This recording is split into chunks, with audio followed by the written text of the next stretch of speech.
Hello दोस्तों। आज के वीडियो में हम देखेंगे कि कौन सा मिड कैप म्यूचुअल फंड आपको हाईएस्ट रिटर्न दे सकता है। अगर आपको लो रिस्क और स्टेडी रिटर्न चाहिए तो वो भी देखेंगे।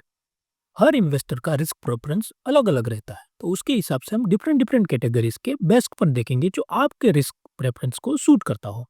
तो चलो शुरू करते हैं आज का वीडियो।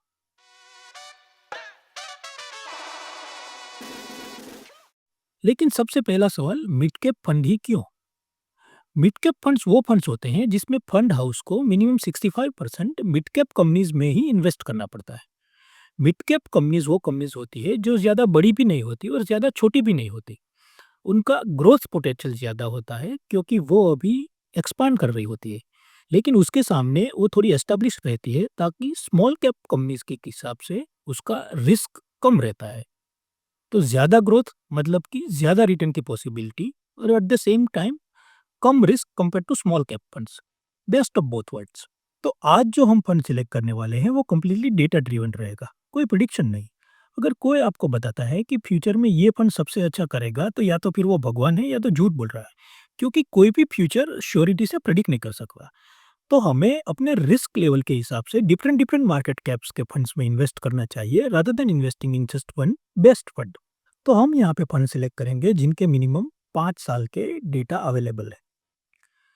तो ऐसे हमारे पास 23 म्यूचुअल फंड्स हैं, लेकिन सभी फंड का डेटा दिखाना कंफ्यूजिंग होगा।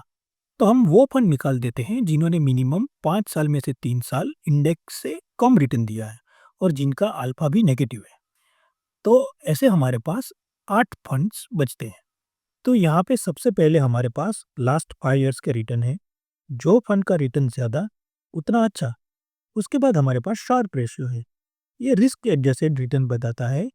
तो जो फंड का रेशियो ज़्यादा है वो फंड अच्छा है।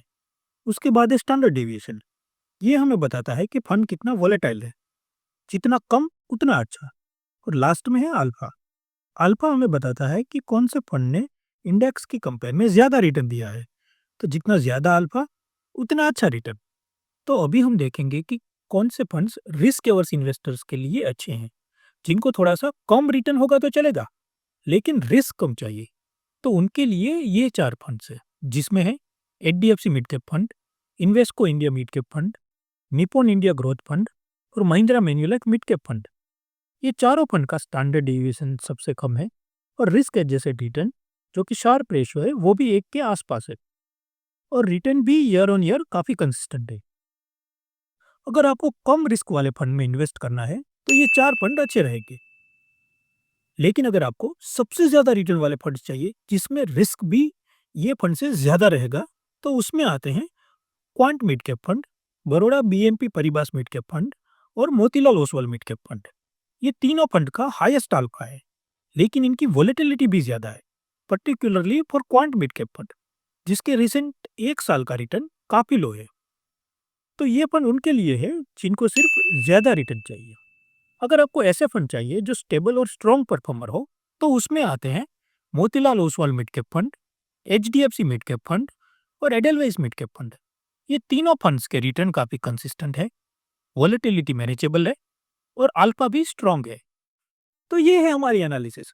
आपको कौन सा फंड सबसे बेस्ट लगा कमेंट करके ज़रूर बताइए। लेकिन यह मत भूलिए, हमारा काम है डेटा दिखाना, आपका काम है अपने रिस्क प्रोफाइल के हिसाब से सही डिसीजन लेना। और पोर्टफोलियो डाइवर्सिफाई करना ज़रूरी है, कोई एक फंड पे भरोसा मत रखिए। अगर आपको ये वीडियो अच्छी लगी हो तो प्लीज़ लाइक और सब्सक्राइब करिए, क्योंकि ये फंड्स के डेटा फ्यूचर में चेंज हो सकते हैं और हम आपको अपडेट करते रहेंगे। थैंक्स फॉर वॉचिंग, मिलते हैं नेक्स्ट वीडियो में।